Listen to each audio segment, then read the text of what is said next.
आलोचना करते बाया गीतार चतुर्थ परिच्छेदर चतुर्थ बलिर कथा आज बाया गीतार चतुर्थ परिच्छेदर पंचम बलिर कथावस्तु को शुणा बाबा बाया कौन कहते साधनारू अण साधना काम नारू निष्काम काम नारू निष्काम साकार निराकारटी सगु नरु निर्गुण केशव केशव केशव भज जय केशव माधव माधव माधव तुम्हें दीन बांधव गुरु बताती जप को शिष्य जपे अजपा गुरु देखाती पुरुषे शिष्य देखे अदेखा गुरु स्वामी अंतर्जामी हे प्रभु आनंद कंद दुख हारी जगतपति हे जय सच्चिदानंद आहा गुरु दे थांती गोटिए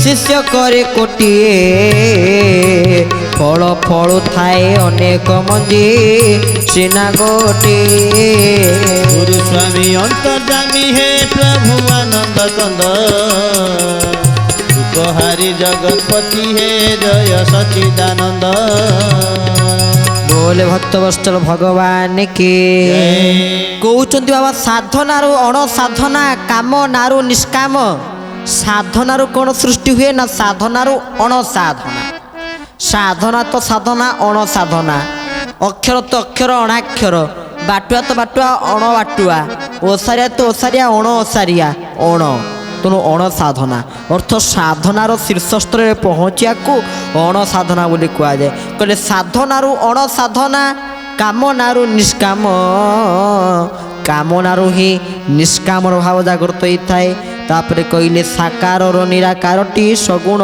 निर्गुण से भगवान साकार निराकार होता आ सगुण निर्गुण होता बाबा कहले आम कोई निर्गुण सगुण ना ना ना सी आगे साकार निराकार आगे शून्य पूर्ण नुहे पूर्ण शून्य सी तेणु साकार सी हूँ निराकार आ सगुण सी हूँ निर्गुण संत कबीर अति सुंदर भाव कहते निर्गुण रूप सुलभती सगुण न जान कोई भगुण सगुण नाना चरित्र सुनी मुनि मन भ्रम होई से निर्गुण ब्रह्म को आज पर्यंत कहीं जापारी ना से सगुण ब्रह्म को मध्य आज पर्यंत कहीं जापारी ना भगुण सगुण नाना चरित्र शुनि भगवान जो विभिन्न प्रकार चरित्र जैक भागवत वर्णना होती रामचरित मानस वर्णना होती वेद वेदांत उपनिषद पुराण मानक वर्णना होती श्रवण कर कौ मानक मन भ्रम होना मुनि मन भ्रम हो से मुनि मानक मन भ्रम होते ये जो साकार और निराकार जो निर्गुण सगुण ये जो मंत्र को किए बतई था ना गुरु बताते जप को शिष्य जपे अजपा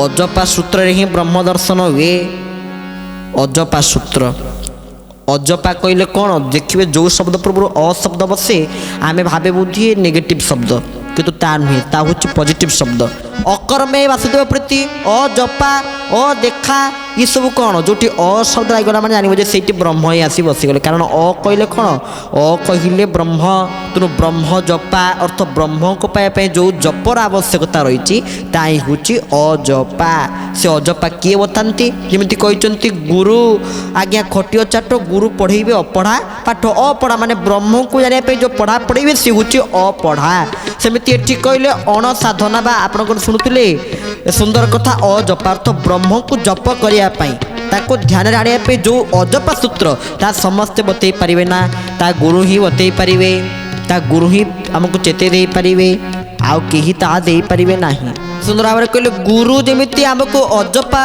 जप करने से सूत्रटी बतई से मंत्र प्रदान करते गुरु दे था गोटे शिष्य करे गोटे गुरु गोटे गोटे शिष्य को निज शिष्य बोले ग्रहण करते आ सब श्रेष्ठ शिष्य प्रिय शिष्य से शिष्य ही होता है बाबा ये लिखिले गुरु देखाते पुरुष शिष्य देखे अदेखा गुरु देखाते पुरुष को किंतु शिष्य क्या देखे ना अदेखा जहाँ आम सहज देखिपारे ना समस्ते सहज देखिपार ना अदेखा दियों को आस देख किए जो देवता देखा केबे न हुए अदृश्य अप्रकट्य कहीं न पारे भेद वेद जाक निराकार निर्गुण कहे अदेखा दियों को आस देख किए तेणु से अदेखा दियों को किए देखिपार जी देखा चाहूँगी से अदृश्य से अप्रकट्य से निराकार तेणु किए वर्णना कर किए दर्शन कर କେହି ତାଙ୍କ କରୁଣାକୁ ଆମେ ଏମିତି ପ୍ରତ୍ୟକ୍ଷ ଭାବରେ ଲାଭ କରିପାରିବା ନାହିଁ। ତା ପାଇଁ ଏକମାତ୍ର ଗୁରୁଙ୍କର ସେ ଅଜପା ସୂତ୍ର ଆମକୁ ତାକୁ ହିଁ ଧାରଣ କରିବା ପାଇଁ ପଡ଼ିବ। କାରଣ ଗୁରୁ ଦେଇଥାନ୍ତି କୋଟିଏ, ଶିଷ୍ୟ କରେ ଗୋଟିଏ। ଗୁରୁ ଦେଇଥାନ୍ତି ଗୋଟିଏ ଶିଷ୍ୟ, କୋଟି କରେ ଗୋଟିଏ ଶିଷ୍ୟ ହିଁ ଗୁରୁ ପ୍ରଦାନ କରିଥାନ୍ତି। ଫଳ ଫଳୁଥାଏ ଅନେକ, ମଞ୍ଜି ସିନା ଗୋଟିଏ।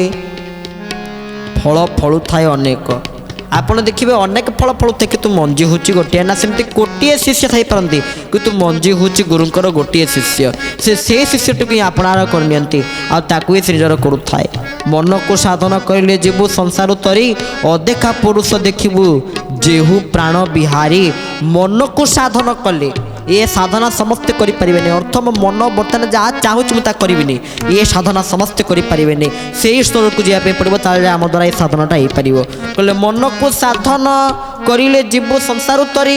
ଯଦି ମନକୁ ସାଧନ କରିବା ତାହେଲେ ଆମେ ସଂସାର ଭିତରୁ ତରିଯିବା। ଆଉ ଅଦେଖା ପୁରୁଷ ଦେଖିବୁ ଯେହୁ ପ୍ରାଣ ବିହାରୀ, ତାହେଲେ ଯାଇ ତୁ ଅଦେଖା ପୁରୁଷଙ୍କ ଦର୍ଶନ ପାଇପାରିବୁ। ଯେତେବେଳେ ମନ ସାଧନା ତୁ କରିବୁ, ଏ ମନ ହେଉଛି ଗୋଟେ ମୁକୁର, ଏ ମନ ହେଉଛି ଗୋଟେ ଦର୍ପଣ। ମନ ଏବଂ ମନୁଷ୍ୟାନାମ କାରଣ ବର୍ଦ୍ଧମକ୍ଷୟ। ମନ ହେଉଛି ମୁକ୍ତିର କାରଣ, ମନ ହେଉଛି ବନ୍ଧନର କାରଣ। ମନ ମଧ୍ୟ ମୁକ୍ତି ହେଇପାରେ, ମନ ମଧ୍ୟ ବନ୍ଧନରେ ପଡ଼ିପାରେ। ଇଏ ହେଉଛି ମନ। ମନର ଗତି ବହୁତ ଦୂର ଯାଏ। ତେବେ ଆମେ ସେତେବେଳେ ଆମ ପ୍ରାଣ ବିହାରୀ, ଆମ ପ୍ରାଣ ପୁରୁଷୋତ୍ତମ, ପ୍ରାଣ ପ୍ରୟାଣେ କଫବାତ ପିତେଇ, ସେହି ସମୟରେ ଯାଇ ଆମ ପ୍ରାଣ ଜୀବନ ଦେବତାଙ୍କୁ ଦର୍ଶନ କରିପାରିବା। ଯେତେବେଳେ ମନ ସାଧନା କରିବା ଅର୍ଥ ମନକୁ ନେଇ ଗୁରୁଙ୍କ ପାଖରେ ସମର୍ପିତ କରିବା। ଶ୍ରୀ ଗୁରୁ ଚରଣେ ବନ୍ଦରେ ମାନସ, ଶ୍ରୀ ଗୁରୁ ଚରଣେ ବନ୍ଦ।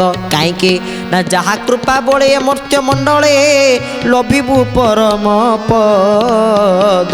କହିଲେ ଯାହା କୃପା ବଳେ ଏ ମର୍ତ୍ତ୍ୟ ମଣ୍ଡଳେ, ତୁ ଯାହା କୃପା ବଳେ ଏ ମର୍ତ୍ତ୍ୟ ମଣ୍ଡଳରେ କ'ଣ କରିବୁ ନା ପରମ ପଦକୁ ଲାଭ କରିପାରିବୁ। ସେ ହେଉଛନ୍ତି ଗୁରୁ। ତେବେ ଗୁରୁ ଏକ ସାଧାରଣ ତତ୍ତ୍ୱ ନୁହେଁ।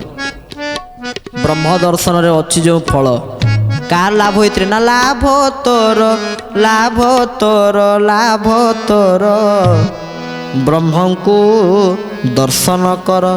ଦର୍ଶନ କିଏ ବତାନ୍ତି ନା ବ୍ରହ୍ମକୁ ଚିହ୍ନାଇ ଯେ ଦିଏ ସେହି ଉତ୍ତମ ଗୁରୁ। ଆମେ ଶୁଣିଛୁ ବାବା ବାୟା ଲେଖିଛନ୍ତି, ବ୍ରହ୍ମକୁ ଚିହ୍ନାଇ ଯେ ଦିଏ ସେହି ଉତ୍ତମ ଗୁରୁ, ତାହାଙ୍କର ସେବା କରିବା କେବେ ନ ହୋଇ ଭୀରୁ। ଯେ ଆମକୁ ବ୍ରହ୍ମକୁ ଚିହ୍ନେଇ ଦିଅନ୍ତି ସେ ହେଉଛନ୍ତି ଆମମାନଙ୍କର ଗୁରୁ, ସେ ହେଉଛନ୍ତି ଆମମାନଙ୍କର ଗୁରୁ। ଆମକୁ ତାଙ୍କୁ ହିଁ ଗୁରୁ ରୂପରେ ବରଣ କରିବା ପାଇଁ ପଡ଼ିବ। ତାଙ୍କୁ ହିଁ ଗୁରୁ ରୂପରେ ବରଣ କରି ଆମ ଜୀବନକୁ ସାର୍ଥକ କରିବା ପାଇଁ ପଡ଼ିବ। ତେଣୁ ମନ ହେଉଛି ଚଳଚଞ୍ଚଳ, ମନ ହେଉଛି ବାଇଆ, ମନ ଗୋଟେ ଜାଗାରେ ସ୍ଥିର ହେଇକି ନାହିଁ। ତେଣୁ ବାବା ସୁନ୍ଦର ଭାବରେ ଲେଖୁଛନ୍ତି, ଅପ୍ରେତ ମନରେ ନ କର ଅଛି ଅପ୍ରୀତି ମାୟା, ତାହାକୁ ସନ୍ତୋଷ କରିଲେ କରୁଥିବ ସେ ଦୟା। ତେବେ ତୁ ଜନ୍ମ ମରଣ ଏହି ଦେହେ କାଟିବୁ, ପଞ୍ଚଭୂତ ରଙ୍ଗେ ମିଶ୍ରଣ ରୂପ ଅରୂପ ହବୁ। ତୁ ଦିନେ ନା ଦିନେ ରୂପରୁ ଅରୂପ ହବୁ। ଏ ପଞ୍ଚମହାଭୂତ ଶରୀର ତୋର ଦିନେ ନା ଦିନେ କ'ଣ ହବ? ଭ୍ରଷ୍ଟ ହେଇଯିବ, ତା ଦିନେ ନା ଦିନେ ମୃତ୍ୟୁ ହବ। ତେଣୁ ତୁ ଦିନେ ନା ଦିନେ ରୂପରୁ ଅରୂପ ହବୁ। ଇଏ ଗୋଟେ ରୂପ ଆମେ ଦେଖୁଛେ ନା, ଯେଉଁ ସମୟରେ ଖାଲି ହାଡ଼ ମାଂସଟା ଥିବ ସେ କ'ଣ ଗୋଟେ ରୂପ? ସେ ଅରୂପ, ସେ ରୂପ ନୁହେଁ, ତାହା ରୂପ ଭିତରେ ଗଣା ନୁହେଁ ବୋଲି ବାବା ବାଇଆ ଅତି ସୁନ୍ଦର ଭାବରେ କହିଲେ। ଅପ୍ରେତ ମନରେ ନ କର କିଛି ଅପ୍ରୀତି ମାୟା। ଅପ୍ରେତ ମନରେ, ଅପ୍ରେତ କହିଲେ କ'ଣ? ମାନେ ଅପ୍ରୀତିକର। ଅପ୍ରୀତିକର କହିଲେ ଯେଉଁଟା ଆଦୌ ଭଲ ନୁହେଁ। ସେ ଅପ୍ରୀତିକର ମନରେ କଦାପି କୌଣସି କାମ କରିବ ନାହିଁ। କାରଣ ସେ ଅପ୍ରୀତିକର ମନରେ ଗୋଟିଏ ମାୟା ଲୁଚି ଥାଏ, ଯାହାର ନାମ ହେଉଛି ଅପ୍ରୀତି ମାୟା। ଏ ଅପ୍ରୀତି ମାୟା ରହିଥିବାରୁ ଆମେ ଯେକୌଣସି କର୍ମ କରିବାକୁ ଯିବା ତାହା ଆମକୁ ଫଳପ୍ରଦ ହେବ ନାହିଁ। ତାହାକୁ ସନ୍ତୋଷ କରିଲେ କରୁଥିବ ସେ ଦୟା। ଯେତେବେଳେ ଆମେ ଏ ମାୟାଟିକୁ ଟିକେ ଶାନ୍ତି କରିଦେବା, ଅପ୍ରୀତି ମାୟାଟାକୁ ଯେତେବେଳେ ଶାନ୍ତି କରିଦେବା, ସେତେବେଳେ ଯାଇ ସିଏ ଆମକୁ ଦୟା କରିବ। ତାମାନେ ଆମେ କେତେ ନିମ୍ନ ସ୍ତରକୁ ଏଥିରେ ଚିନ୍ତା କରୁ, ଆମେ ମାୟାକୁ ବା ମାୟାର ଦୟା ଆମକୁ ନେବାକୁ ପଡ଼ୁଛି। କିନ୍ତୁ ଯାହା ପାଖରେ ପ୍ରଭୁଙ୍କ ଦୟା ହେଇଯାଏ, ଏ ମାୟା ଅପ୍ରୀତି ମାୟା ଆଙ୍କର ଆବଶ୍ୟକତା ତାଙ୍କ ପାଖରେ ନଥାଏ। ୟାଙ୍କ ଦୟାରେ ଆମେ ବଞ୍ଚିଛେ, ଏ ମାୟାର ଦୟାରେ ଆମେ ସମସ୍ତେ ବଞ୍ଚିଛେ। ଏ ମାୟାର ଦୟାଠୁ ଯେତେବେଳେ ଦୂର ରହିବା, ସେତେବେଳେ ଯାଇ ସାଧୁ ହେଇପାରିବା, ସେତେବେଳେ ଯାଇ ଆମେ ସନ୍ନ୍ୟାସୀ ହେଇପାରିବା। তোর বাবা কহিলে ক্ষিতি জল পাবক, গোস্বামী সন্ত তুলদাস মহারাজ লেখিলে ক্ষিতি জল পাবক গগন সমীরা পঞ্চমহাভূত শরীর ইয়ে দিনে না দিনে মাটিরে মিশিଯିବ, ইয়ে দিনে না দিনে ধ্বংস হব, ଏହା ସୁନିଶ୍ଚିତ। ତା ପୂର୍ବରୁ କ'ଣ କରିବାକୁ ପଡ଼ିବ? ଆମମାନଙ୍କୁ ସମସ୍ତଙ୍କୁ ସଚେତନ ହେବାକୁ ପଡ଼ିବ। ଠାକୁର କେଶବ ଚନ୍ଦ୍ର କହୁଛନ୍ତି, କାଳସୂତ୍ର ଖେଳ ହେଲାଣି ପ୍ରବଳ। କାଳ ଚାରିଆଡ଼େ ଖେଳ କଲାଣି ପ୍ରବଳ, ଟିକେ ବି ନୁହେଁ ପ୍ରବଳ। ତାର ଖେଳର ଶକ୍ତି ବା ତାର ଖେଳର ସାମର୍ଥ୍ୟ ବହୁତ ଦିଗରେ ଆଗେଇଛି। ଥଳ କୂଳ ଆଉ ନାହିଁ, ମାନେ ଆରମ୍ଭ ଶେଷ ଥଳ କୂଳ ତାକୁ ମାପି ହେଉନାହିଁ। ତେଣୁ ଏଇଭଳି ଘଡ଼ି ସନ୍ଧି ମୁହୂର୍ତ୍ତରେ ଆମେ କ'ଣ କରିବା ନା ଗୁରୁ ସେବି ଧନ, ଏଇଭଳି ଘଡ଼ି ସନ୍ଧି ମୁହୂର୍ତ୍ତରେ ଆମକୁ ଗୁରୁଙ୍କର ସେବା କରିବା ପାଇଁ ପଡ଼ିବ। এই ଘଡ଼ି ସନ୍ଧି ମୁହୂର୍ତ୍ତରେ ଆମକୁ ଗୁରୁଙ୍କ ନିଷ୍ଠାରେ ରହିବାକୁ ପଡ଼ିବ।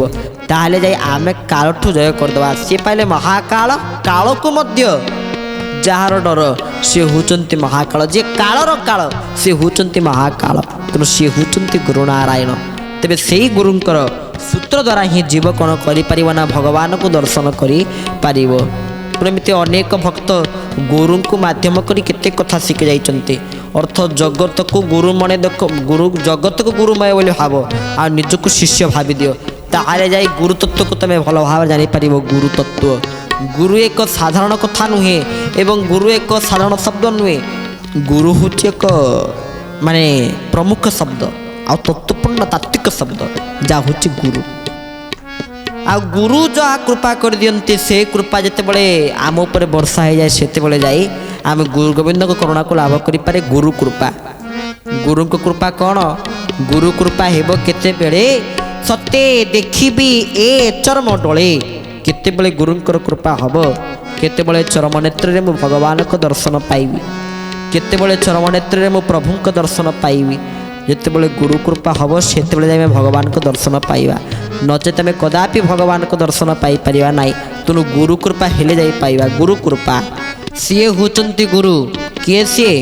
ନା ଯିଏକି ମାତଙ୍ଗ ଋଷି ବ୍ରହ୍ମକୁ ଦର୍ଶନ କରିଦେଇଥିଲେ।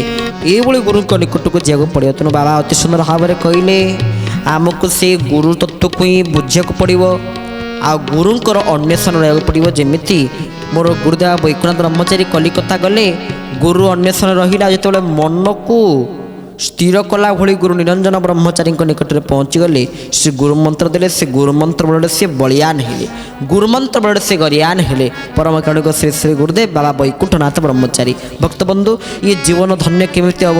ଅଦେଖା ଦିଅଙ୍କର ଦେଖା କିପରି ହେବ? ଅଜପା ସୂତ୍ର କିଏ ବତେଇବେ? ସେହି ସମୟରେ ବାବା ବାୟାଙ୍କର କେତେ ସୁନ୍ଦର ମତ। ତାପରେ ବାବା ବାୟା କ'ଣ କହୁଛନ୍ତି ଆସନ୍ତୁ ଶୁଣିବା।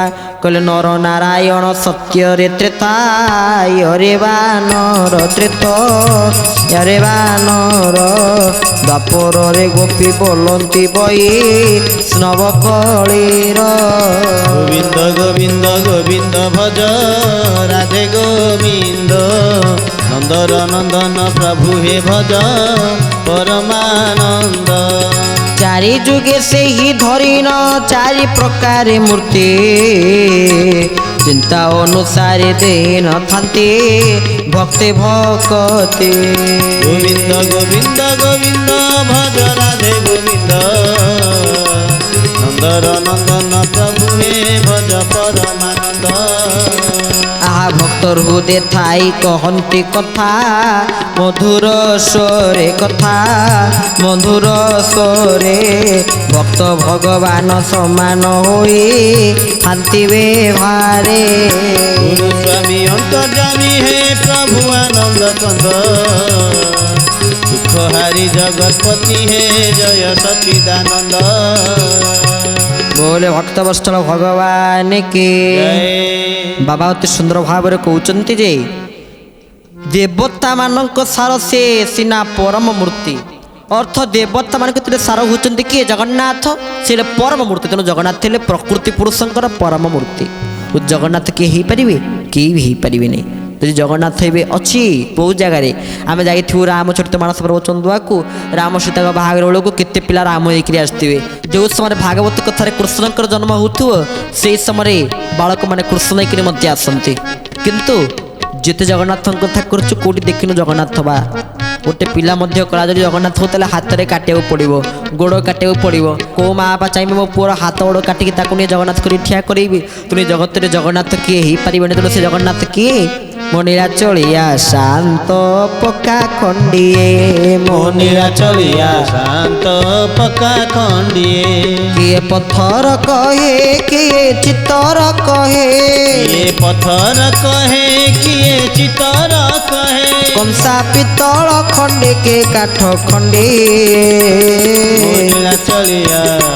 ମୋ ନୀଳା ଚଳିଆ ଶାନ୍ତ ପକା ଖଣ୍ଡିଏ ମୋ ନୀଳା ଚଳିଆ ଶାନ୍ତ ପକା ଖଣ୍ଡିଏ। ବୋଲେ ଭକ୍ତ ବତ୍ସଳ ଭଗବାନ କେ ସେ ଜଗନ୍ନାଥ କିଏ ପଥର ବୋଲି କହୁଛି, କିଏ ଚିତ୍ର ବୋଲି କହୁଛି, ଯିଏ ଯାହା ବୋଲି କହୁ, ମହାପ୍ରଭୁ ଜଗନ୍ନାଥ ହେଉଛନ୍ତି ସର୍ବତନ୍ତ୍ର ସ୍ୱତନ୍ତ୍ର।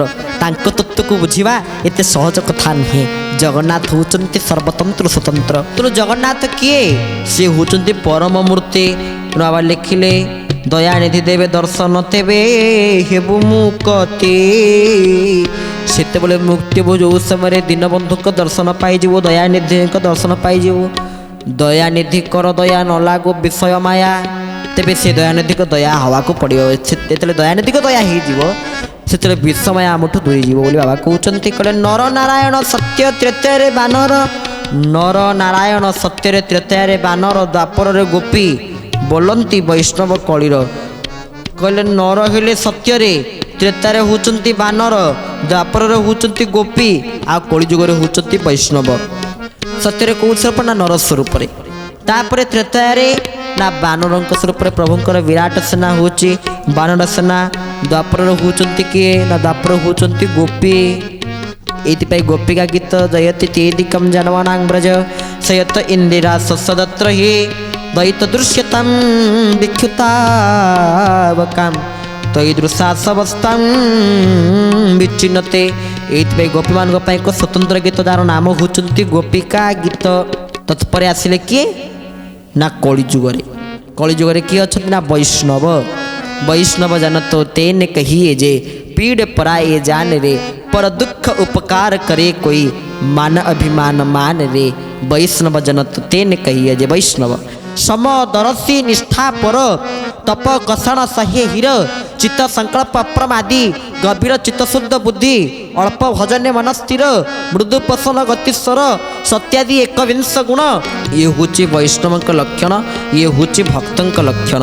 तेणु प्रभु लिखुना कि चारि जुगे से ही धरण चारि प्रकार मूर्ति से एक जड़े जे कि चारि जुगे चारि प्रकार मूर्ति को धारण करुँच चिंता अनुसार देन थांति भक्ते भक्ति। अंतर वेदना किए बा जानिब प्राणबंधु छड़ा किए कहार। अंतर वेदना केवल से अंतर्यामी जानती। आ चिंता अनुसार जी जो पर प्रभु को डाके, जो जो भाव प्रभु को डाके, जी जे ऊपर भावुछि तुमको प्रभु से परी प्रभु तुम्हें ताहार। तेणु प्रभु सी जी जो परी भावुछि प्रभु होचंती सही परी, जी जो परी भावुछि तुमको सही परी प्रभु तुम्हें ताहार। तेणु प्रभु तांको जी जो प्रकार भाव किए बापा भाव भाईपे, किए भाई बोली भावीपे, किए सखा बोली भावीपे, ताको निश्चित भाव में जीव प्राप्त करि परिबो। तेणु भक्त बंधु बाबा भाइया कौन कहते भक्त हृदय थाई कहते कथा मधुर सरे भक्त भगवान समान कोई थांती बेभारे। गोविंद गोविंद गोविंद भज राधे गोविंद नंदर नंदन प्रभु हे भज परमानंद। बोले भक्त वत्सल भगवान के बाबा लिखुचंती भक्त हृदय थाई कहती कथा मधुर स्वरे। अर्थ आम जो कथा कहूँ सी प्रभु निजे आम हृदय जमी आम कहते आम सेमती कहूँ भक्त भगवान समान होता व्यवहार। बाबा ये कथा द्वितीय लिखिले भक्त भगवान होती समान बोली उभय गोटे मुद्रार दुई पार्श्व भली अर्थ भगवान भक्त को निजे कहते भक्त होती भगवान बोली भक्तर भगवान भगवान भक्तर। तेबे ये हूँ सुंदर कथा बाया गीत आमको यही निर्यास प्रदान करुँच समस्ते भक्त हो भक्त शरणागत बा भक्त हवा जो मैंने सब बड़ बड़ भक्त मैंने प्रभु कृपा लाभ कर कथा शुणा से शरणापन्न हवा से शरणागत को लाभ करवा ତାହେଲେ ଯାଇ ଆମ ଜୀବନ ଧନ୍ୟ ହୋଇପାରିବ। ଆମେମାନେ ସମସ୍ତେ ଭଗବାନଙ୍କର ମହତ୍ କୃପାକୁ ପ୍ରାପ୍ତ କରିବାରେ ସମର୍ଥ ହୋଇପାରିବା। ତେଣୁ ଭକ୍ତ ହୃଦୟ ଥାଇ କହନ୍ତି କଥା ମଧୁର ସ୍ୱରେ, ଭକ୍ତ ଭଗବାନ ସମାନ। ଭକ୍ତ ଯିଏ ଭଗବାନ ସିଏ। ଭକ୍ତ ଆଉ ଭଗବାନଙ୍କ ନିକଟରେ କୌଣସି ପାର୍ଥକ୍ୟ ନାହିଁ। ଭକ୍ତ ଆଉ ଭଗବାନଙ୍କ ନିକଟରେ କୌଣସି ଫରକ ନାହିଁ। ତେଣୁ ପ୍ରଭୁ ସବୁଠୁ ଅଧିକ ଭଲ ପାଆନ୍ତି କାହାକୁ ନା ତାଙ୍କର ଭକ୍ତକୁ। ତେଣୁ ପ୍ରଭୁ ଅତି ସୁନ୍ଦର ଭାବରେ এই କଥାବସ୍ତୁକୁ ଆପଣମାନଙ୍କ ନିକଟରେ ଉପସ୍ଥାପନା କରୁଛନ୍ତି ଏବଂ ପ୍ରଭୁ କହିବାକୁ ଚାହୁଁଛନ୍ତି ଯେ ଆମମାନଙ୍କର ସ୍ତର ସବୁ ବିଭିନ୍ନ ପ୍ରକାର ରହିଛି। ମାନବ, ମନୁଷ୍ୟ, ମଣିଷ, ଲୋକ, ଏ ପ୍ରକାର ସ୍ତର ସବୁ ଆମର ରହିଛି। ଏବେ ଆମେ ସବୁ ସ୍ତର ବିଚ୍ଛେଦ, ଆଉ ମାନବ ସ୍ତରରେ ବ୍ୟକ୍ତି ନାହାନ୍ତି, ଆଉ ମନୁଷ୍ୟ ସ୍ତରରେ ବ୍ୟକ୍ତି ନାହାନ୍ତି, ମଣିଷ ସ୍ତରରେ ବ୍ୟକ୍ତି ନାହାନ୍ତି। ଏବେ ସବୁ ସ୍ତର ଆସିଯାଇଛି ଲୋକଙ୍କ ପାଖରେ। ଆମେ ସବୁ ଲୋକ ହେଇଯାଇଛି, ଆଉ ମଣିଷ ନାହିଁ। ତେବେ ସିଏ ହେଉଛି ମଣିଷ ଯାହା ପାଖରେ ବିବେକ ଥାଏ। ଏବେ ତ ମଣିଷ ଧର୍ମହୀନ ହେଇକିରି ପଶୁ ସହିତ ସମାନ ହେଇଯାଉଛି। ତେବେ ୟାଠୁ ଦୂରରେ ରହିବା। ଆଉ ଖାଲି ଯଦି ମୁଁ ଖାଲି କହିଦେବି ତିଲକ ଲଗେଇଦେବି, ମାଳି ପକେଇଦେବି, ଭକ୍ତ ହେଇଯିବି, ସେ କଥା ନୁହେଁ। ଭକ୍ତର ମଧ୍ୟ ଲକ୍ଷଣ ଅଛି। କ'ଣ ନା ଭକ୍ତ ପାଖରେ ତିନୋଟି ବିଚିତ୍ର ବୈଶିଷ୍ଟ୍ୟ ଦେଖାଯାଏ। ଗୋଟେ ନିର୍ଭୟତା, ଗୋଟେ ନିର୍ବିଘ୍ନତା, ଗୋଟେ ନିଶ୍ଚିନ୍ତତା, ନିର୍ଭୟତା। ଭକ୍ତର କାହାକୁ ଡର ନଥାଏ, କାହାକୁ ଭୟ ନଥାଏ। ଭକ୍ତ ସଦାସର୍ବଦା ଭଗବାନଙ୍କ ନିକଟରେ, ପ୍ରଭୁଙ୍କ ନିକଟରେ ମନକୁ ସମର୍ପଣ କରିଦିଏ। ନିର୍ଭୟତା, ନିର୍ବିଘ୍ନତା ଅର୍ଥ ସବୁ କାର୍ଯ୍ୟରେ, ସମସ୍ତ କର୍ମରେ ଆମେ କଦାପି ବିଘ୍ନ ଘଟାଇବାକୁ ଚେଷ୍ଟା କରିବା ନାହିଁ।